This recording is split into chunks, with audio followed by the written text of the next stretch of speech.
দেখেন ভাই, এই বাচ্চাটা একটা ছোট একটা জাল দেখেন কিভাবে ফালাইছে। জালটা দেখেন কিভাবে ফালাইছে। ফালানোর পরে সে অনেকক্ষণ অপেক্ষা করতেছে, কিন্তু আসলে আসলে মানে বিশ্বাস করার বিষয়, এবং বিশ্বাস করতে পারি না।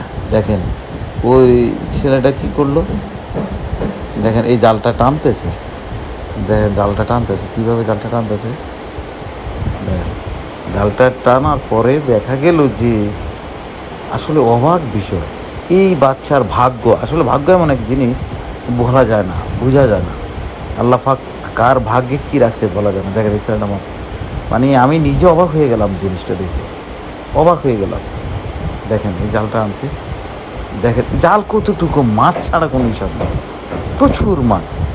সেই জালে এটা এই হালকা ছোট একটা জাল টানছে, জালের মধ্যে দেখা যাচ্ছে আল্লাহ পাক আসলে রিজিক এরকমভাবে বন্টন করে রেখেছেন, কখন কোথায় কীভাবে হয়েছে আল্লাহ পাকে সব রিজিকের ব্যবস্থা করেছে।